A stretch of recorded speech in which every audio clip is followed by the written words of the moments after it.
All right, we're live now.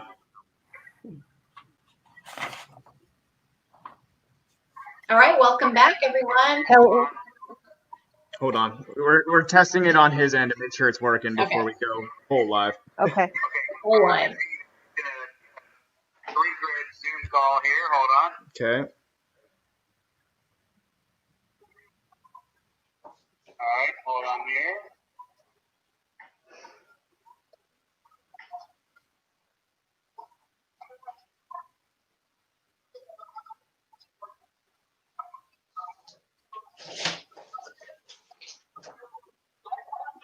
Okay. I see you all going. All right, on the handed site. Okay, so let me send you.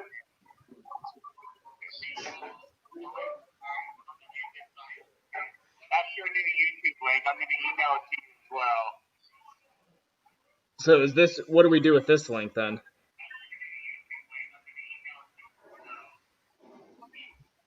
What's that link for? Okay,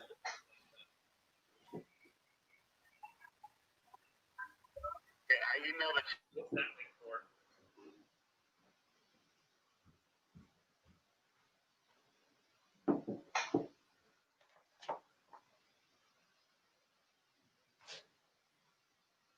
Savannah? Christy, are we back live for real now? Don't know, but might as well have a cheer, right? Cheers. Cheers to historic preservation. Exactly.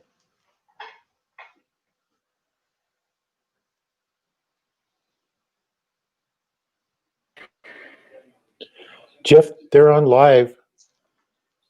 Okay. Well, welcome back, everybody, as you've been watching. We took a short intermission, and hopefully you're still with us and still engaged. And we've been chatting amongst ourselves and working on a few little technical glitches. As you all understand, this is new to us doing things this way, and we're doing the best we can. But here we are back now. Yes, we are back. And so since we did have some technical difficulties, we want to go back to the beginning of our paddle raise. Okay, so maybe you were able to get online a little easier. Maybe you were to went to the kitchen and refreshed your drink, and you're thinking, you know what, I would really like to give $1,000 to Spokane Preservation Advocates. So we would so appreciate your donation of $1,000. So go ahead and give us that bid. $1,000. We are at 31% of our goal right now. So $3,125 raised out of our $10,000 goal. So if you would like to give us $1,000, we would so appreciate that. Go ahead and click that donate now button. So then our next amount, we are going to go to 500. So if you have it within your heart to give $500 to Spokane Preservation Advocates and just continue the work that they are doing and helping preserve Spokane's historic homes and parks and other history, go ahead and give us that donation of $500. Moving on now to $250. We are at the $250 range. I'm going to take a look here and try to get an update on where we are at. Let's see here. Coming to the paddle raise. And let's see. There we go. We are at the $250 range. So if you would like to give us $250, we so appreciate it. Thank you so much. So next, we are moving on to the $100 range. If you would like to donate $100, we would appreciate that. To Spokane Preservation Advocates, just click on that green donate now button for $100 and help us reach our $10,000 goal. Susanna, how are we doing? Any idea? Well, I'm trying to look, and I can't see it on my screen right now, but I trust that you guys are being generous out there and that you're bidding and donating. And I did some quick math, though, and the last we saw, we were at a little over $3,000. So if we just had 7 people donate $1,000, we would reach our goal. So if you can be that person, one of those people to donate that much, we sure would appreciate it. But as Christy said, there are other levels that you can donate by just logging onto your phone and clicking on that bid at $500, $250, $100, or $50. And again, we appreciate every dollar that we get to preserve the history of Spokane. So thank you for participating in it. Yeah, and thank you, Susanna. And $50, let's go ahead and go for that. $50 right now. Please hit that donate button for $50. It's super easy. We just appreciate all your support. And thank you so much for giving tonight. And the paddle raise, that will be open as long as we are alive. So continue to give throughout the evening. Suzanne. Yes, correct. And we are going to try to update you on that. And so thank you again for continuing to bid. As we said, every single donation does help. Well, now we're going to move along tonight, and I want to visit with Karen Dorn-Steele. Karen is our current advocacy chair, and she's going to share about a very, very important issue in Spokane that is going on right now as we speak. Karen. Good evening. I'm Karen Dorn-Steele. We're pleased, very pleased, that the Washington Trust for Historic Preservation recently accepted our nomination to place Spokane's historic Chancery building on its list of the state's most endangered places. The listing was announced September 10th in a virtual event from Seattle.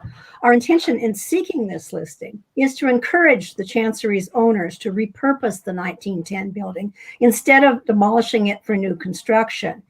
SPA leaders grew concerned about the building's future after a meeting last fall with owner Betsy Coles, who said it was unlikely to survive a redesign of the entire block bounded by Monroe, Riverside, Madison, and Sprague.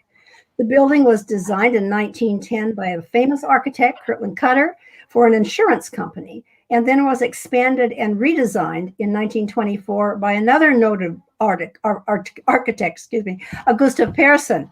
It was purchased by the Catholic Diocese of Spokane in 1966, and it was sold to the Coles family in 2006.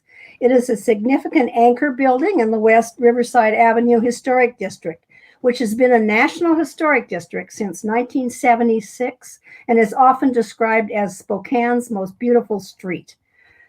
The SBA advocacy team has reached out to most of the district's property owners. A majority strongly oppose demolishing the Chancery.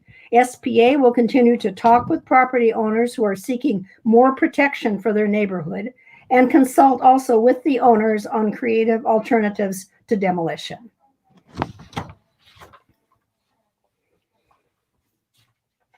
Hey, thank you, Karen, for that. And if you've driven by that building, it is a gorgeous building. I've had the privilege of being inside it. And so it is really important that we assist in saving this wonderful part of Spokane history. So thank you for sharing that with us. Also, did you know that there are benefits to listing your property on the local register of historic properties? Logan Camporeale from the Historic Preservation Office now shows us a video about all of those benefits from simply listing on the local register.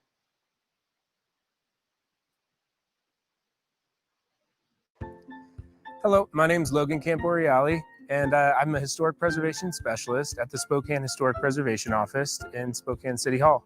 Today we're standing on 11th and Adams in hopefully the future Cannon Streetcar Suburb Historic District.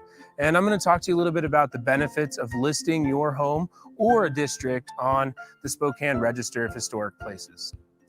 One of the first benefits that I like to think is the most important benefit of listing on the Spokane Register is the stewardship aspect.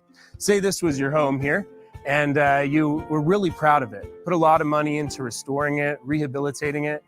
And so listing your home on the Spokane Register of Historic Places can help to ensure that future owners do that same stewardship to the property that you love so much. The second great benefit of listing your home on the Spokane Register of Historic Places is it makes you eligible, or makes your property eligible for some important benefits, some financial incentives. And those incentives aren't generally available to you if you list your home on the National Register of Historic Places. So it's really something specific for the Spokane Register of Historic Places. If you do list your home, you go through the process, you get that history, it comes before the Landmarks Commission and your home gets listed, then it would be eligible for the special valuation tax incentive. So let's use the same example we were using before with the Moy House.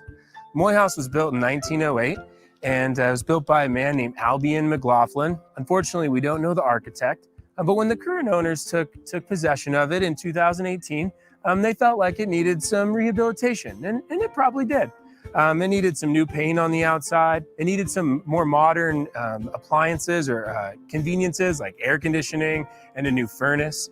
The owners also wanted a modern kitchen, and so they put quite a bit of money into the home.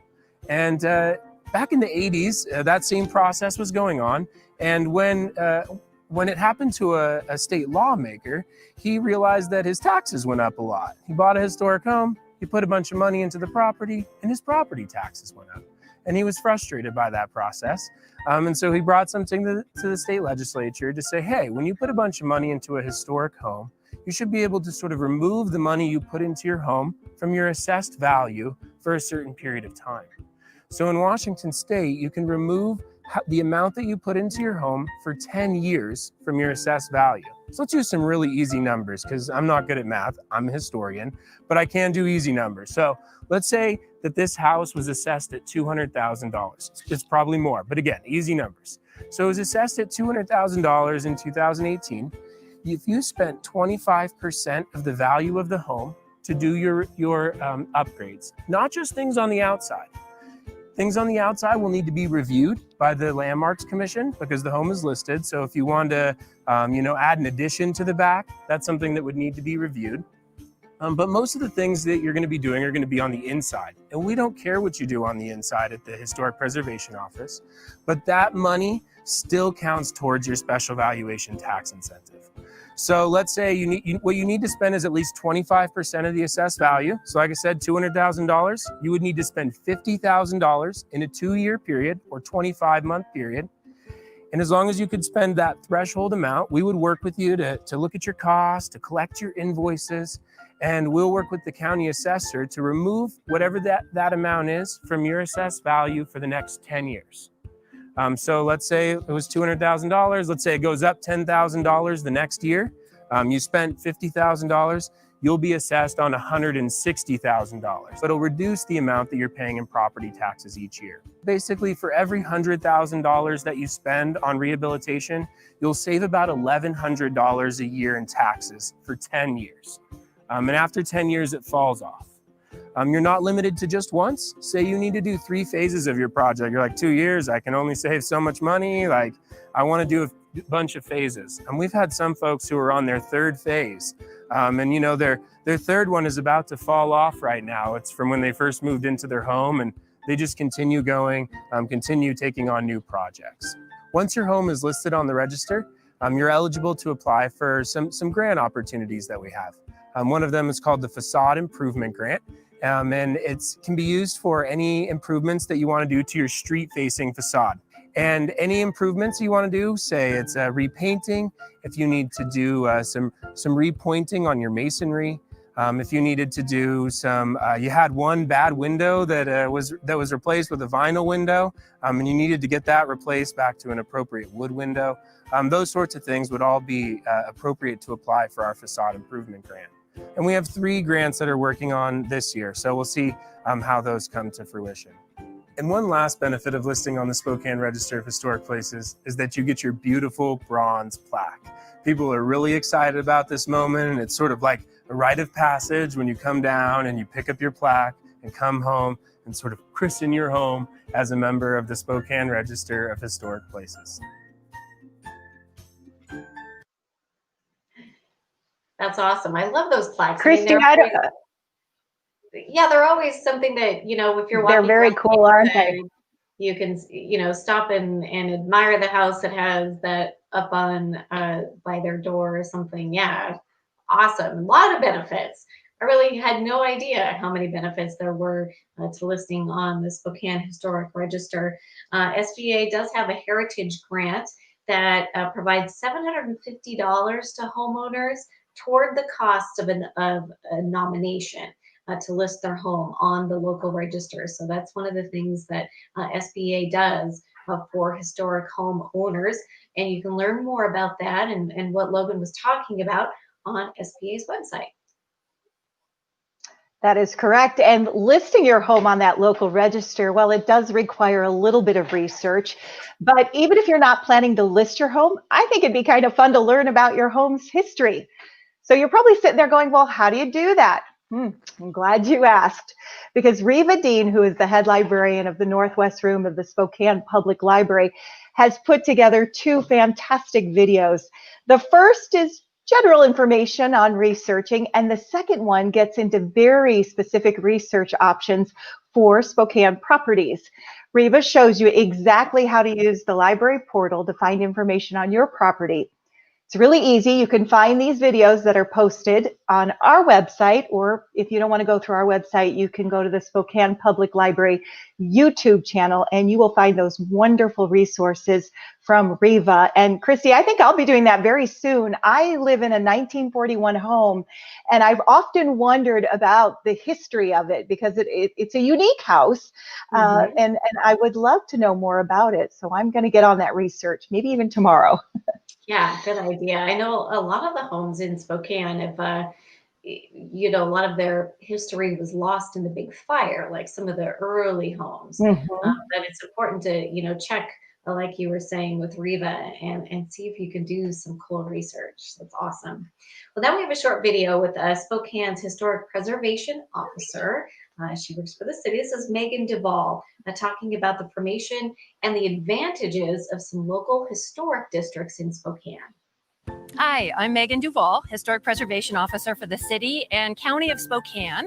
We cover both the city as well as unincorporated Spokane County when we list historic properties. And today I'm actually in the Cannon Streetcar Suburb Historic District. It's a proposed district that we're working on right now that includes over 500 properties in the Lower South Hill neighborhood. So how do you create a historic district in Spokane? Once that nomination document is completed and the design standards and guidelines are put together, then it goes in front of the Spokane Historic Landmarks Commission. They review those draft documents, and then we send out ballots to all property owners within the boundaries of the district. We have to have 50% plus 1 of the property owners to create a historic district. They have to vote yes. We start in the hole with 500 no votes and have to climb our way out, 1 yes vote at a time. So what does it take to get a historic district passed in Spokane? The first thing is we have to have a super engaged advocacy group or proponent of the district nomination. So banding together with your neighbors, coming to me through your neighborhood council at the Historic Preservation Office and telling us, hey, we really want some extra protections for our neighborhood, for our historic resources that we have. So what does it mean if you actually own a house in a historic district? Well, there's a lot of really great incentives we have that we can offer you if you invest in your property. We have property tax reduction. We have a facade improvement grant program. But the other thing is just think about where you live in your neighborhood and what's important to you about your neighborhood. That's what we're here to help you protect. That sense of place, the reason you bought your house in your neighborhood, the trees, the streets, the feel of the place where you live. So what does it mean for you as a property owner? What do we look at? What do we actually review? Who's going to tell you what you can and can't do with your property? Well, actually, the reality is we only really look at the street-facing facades of properties. The interior is yours to do whatever you'd like with. Incentives actually apply to those interior features, but we are just looking at changes that you're making to the historic character-defining features of the building. The other thing that we can do is we also will look at demolitions within the neighborhood. That's always a hot-button issue.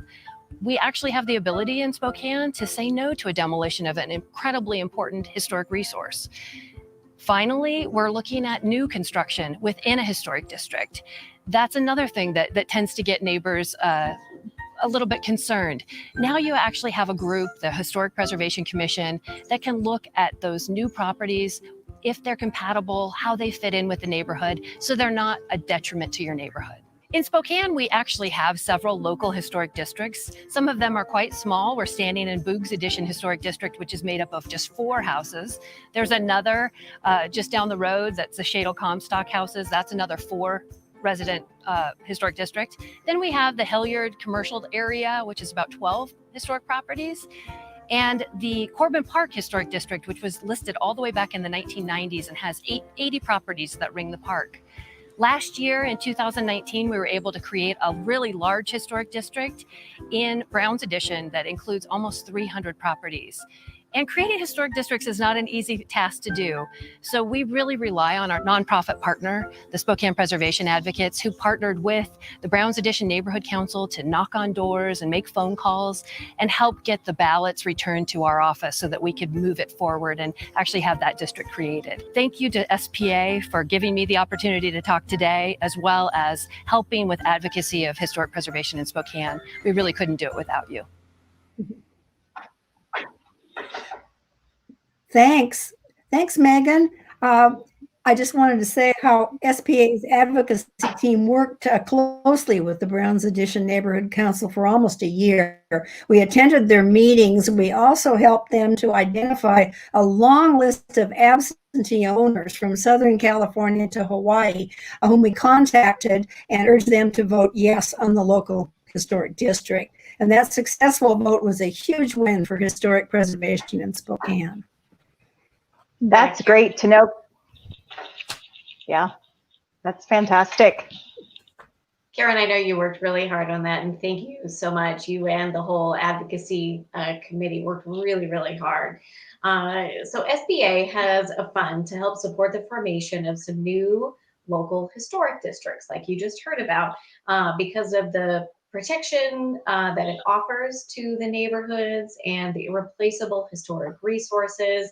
And you can contribute to the fund by purchasing pieces of those puzzles that you heard Susanna talk about a little bit earlier, that they're going to form a picture of the West Riverside Historic District in the auction, so you can buy those puzzle pieces, and we appreciate that. All right, thank you, Christy. And I want to update us because we do have an update as we try to reach that $10,000 today. We are now at $4,325. So thank you to all of you continuing to bid with your paddles. You can continue to do that throughout this live stream tonight. Okay, now jumping on to historic districts. We know they're predominantly populated by historic homes. There's always the need, though, for new construction in any neighborhood. And making the new blend with the old requires, well, attention to a few basic ideas. It does sound a bit tricky, doesn't it? Well, there are ways to get it right. And our local preservation expert, Betsy Bradley, is joining us this evening, and she's going to share with us a little bit about that. And afterwards, we'll interact and take some questions and answers.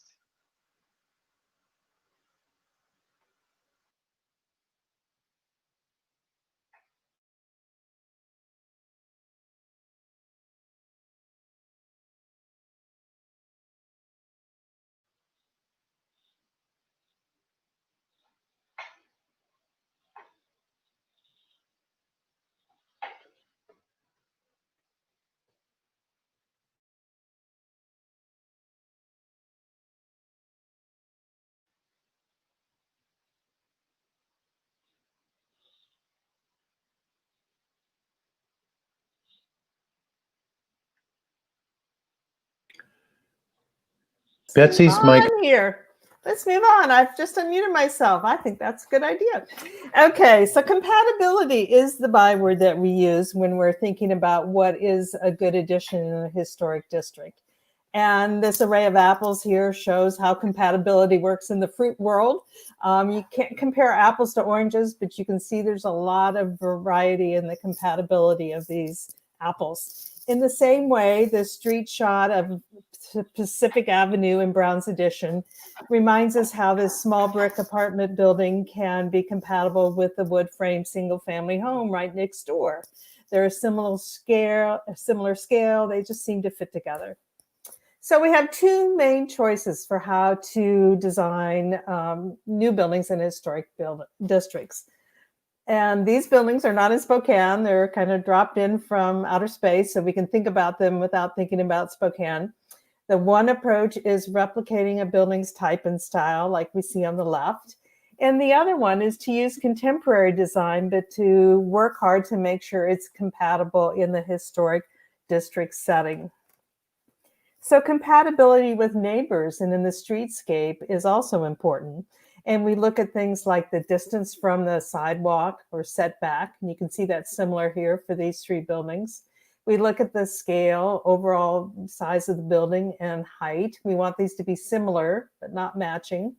And then the roof line shape and the other things come into play. And also it's important to know the location of the driveway and the garage. If there's no garages visible in the historic district, you probably don't want to have a garage out front. So here's another example from out of town. These two bungalows are side by side in Sheridan, Wyoming. You can see the new bungalow is on the left, the red one, and it does have a garage that we see from the street. But other than that, the scale of the two residential buildings are pretty similar. They both have a front porch. They have similar pitch roofs, and they're pretty good neighbors, both drawing on that bungalow for inspiration.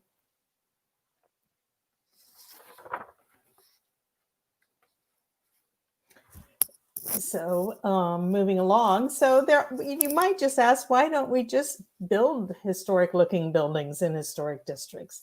Well, there's quite a bit of challenge to get a replica design to look quite right in a streetscape. Often it doesn't quite fit, it's slightly too small, the floor heights are off.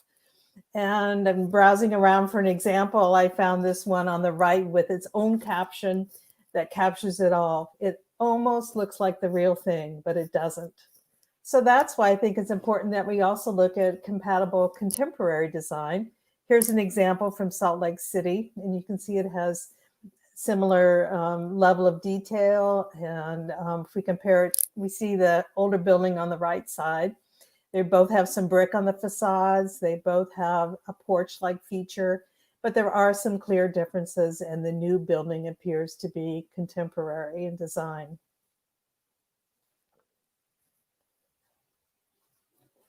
So what are we thinking here in Spokane? I'm one of the members of the Landmarks Commission, and we don't review a lot of new construction, but we've talked about this topic. And we think that some clear visual reference to historic buildings is a good starting point. But then there's a range of solutions, more traditional, like we see here on the top, or more contemporary, as the bottom building depicts. What I noticed in Spokane is the variety of buildings in our older neighborhoods, as buildings were added over decades. This variety allows us to focus on streetscape elements and to allow for a range of design solutions that maintain compatibility. So we don't really have to look to replica designs. It's also important to remember that you can love historic buildings and appreciate contemporary design. So this is one of my favorite infill buildings. It's in Philadelphia. Yeah, it breaks a lot of rules when you think about how the corner building there compares to a historic district. But to me, the quality of the materials, the attention to detail in the design, yes, there's even a garage door, but it seems to hold that corner with a curved corner just right. And we do want to balance the dynamic urban character of our historic districts, even residential ones, with this sense of continuity and tempered change. So there's a fine line to meet there. But I think we can think carefully about the new additions to our historic district and have some good solutions here in Spokane. Okay, very good. Thank you, Betsy, for that. And I guess what I'm hearing from you is that compatible infill doesn't have to be historic to be appropriate. Is that correct? That's correct. I mean, and I think it's important to not try to match too closely because of the cost. And we can't really match the cost of those fine building materials that we used in the past. So color matters, materials do matter, but they don't have to match. Okay, and so let me throw this out to you. Let's say I'm a person who owns a piece of property and I'm thinking about building in a historic neighborhood. What is the first step that I should take if I want to move towards this and fitting into the neighborhood with the style that I have? Well, first you need to study the neighborhood around that building site. Look at the types of buildings that are there, their height, their materials, and think about how a new building could add to that ensemble or collection of buildings and either stand out too much or not really hold its spot in the streetscape. So it's thinking about being a good neighbor in building design as well as how we treat our neighbors person to person. Mhm. And Betsy, we have so many historic neighborhoods in Spokane. Is there an example that stands out to you of where we can readily see this? Well, Where something old mixes with new so well? Near where I live on facing Cannon Hill Park, the long boundary of the park, there is a building that's been there for a few decades. It's very mid-century modern, almost contemporary in design. And that's a building that draws on contrast with the surrounding buildings. Further down to the south, there's a building that has been expanded and remodeled recently. So it has a much more contemporary look. And if you don't think about what that building looked like before the project, you can see the sense of, yes, it is similar scale to the flanking buildings, but it has much more contemporary feeling. But it, I think, fits in quite well. So you have two examples there to ponder as you walk around the park. And I encourage everybody to walk and look and think and, avoid the sort of thinking as, oh my gosh, that's new, but just like, oh, look, that's a little variety in the streetscape. Yes, that's good. There's a couple new houses in my neighborhood that have gone up over the years. And I'm always amazed because when they first start working on them, I think, ooh, and then once they're there, and they meet all the requirements that you just talked about, they do seem to fit into the neighborhood and just make a wonderful addition. So thank you for enlightening us, Betsy, on compatible infill, something to impress your friends with, Christy. Yes. I'm just glad we have people like Betsy who are passionate about this and they can kind of explain it a little bit better. Yes. And that, it sounds like, Betsy, that you have a pretty open mind too about what can happen, and I like that. Well, yes, I moved on that scale from to embrace the different designs, and I encourage everybody else to do that as well. Yeah, well, we appreciate you joining us. Thanks, Betsy. You're welcome. All right, so let's see if we can get an update. I'm gonna look over this way to see if we have an update on our paddle raise numbers. We were getting close to 50% of our goal. So please hit those donation buttons. It doesn't matter if you're giving, $50 or $100, $250, whatever you can do. Just hit that donation button. And I also noticed that a lot of the for the cork polls, I almost called it a pork. Pork pole. Yeah. The cork poll, those are almost gone, and those are $25 for those. So those are popular. So anyways, let's see if we have an update. We do not, but at last check, we were at a little over $4,300. So thank you so much. That is fantastic. You guys have done a great job tonight and hung with us and participated, and we hope you will keep doing so. Finally, we wanted to share some of the things that SPA has accomplished since the last auction fundraiser, which was held, if you can believe it, it seems so long ago, March of 2019. That night, we raised $23,000 for preservation. And then in April, through our Heritage Fund Grants program, we awarded a $3,500 grant to the German American Society, and then a $5,000 grant to Westminster Congregational Church for roof repair, and then also a $5,000 grant to St. Mark's Church. That money went to replace the pipe organ inside the church. Christy? Yeah, then throughout the summertime, we advocated to save some endangered historic homes in the West Central neighborhood. And then the September 2019 annual tour of historic homes featured several historic homes in the West Central neighborhood. That tour raised $4,000 for preservation. All right. And then in October, through our Heritage Fund grants, we awarded $5,000 to the MAC to restore some of the original Campbell House furniture, and $5,000 to the Cheney Depot to help relocate and restore the historic depot. We also hosted a fabulous party at the Flour Mill Loft, which is a new event venue. Yes, a very, very cool space that is. And then it takes us to March of 2020. And of course, we all know what happened then. Our event was canceled, sadly, at that time. And until this evening, all of our events had been canceled. It's been a long couple of months, but that doesn't mean that we haven't been working towards preservation. Throughout the summer, we worked to save the Chancery building, as you heard earlier from Karen, as well as support efforts to create a historic district in the West Riverside neighborhood. So a very, very busy time. Despite a pandemic, despite being shut down, SPA continues to do great work in our community for historical preservation. That's right. And the advocacy continues for the Jensen Bird building.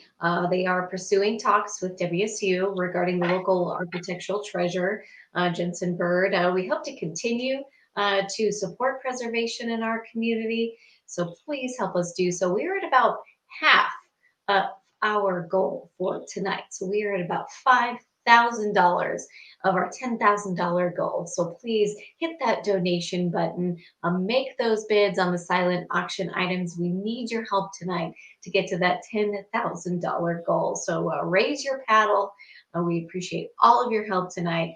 The silent auction is actually going to remain open until October 23rd, the morning of October 23rd. So you can still bid on the silent auction items. But right now, we only have a couple of more minutes for that paddle raise. So please give big, hit that green donate now button. We appreciate your help. Susanna? All right. Well, you know, this has been quite an evening for us so far. And, you know, Christy and I have really enjoyed being with you. And I feel before we toss it to Paul to kind of close us out, we should do another cheers for Spokane Preservation Advocates and all the fine work that they've done in our community. And for those of you who joined us this evening and who've been so generous in the past and tonight, thank you very, very much. Paul? Thank you. Paul? Thanks to all of you for joining in our 2020 virtual auction. I know we all miss being together in person for this event. We preservationists are passionate in our beliefs, but we are also practical. So we work for the cause in the best way we can. And that means going virtual tonight. Great thanks to those who planned and produced this evening, especially Teresa Schmautz, Jeff Morgan, and of course, Dave Shockley.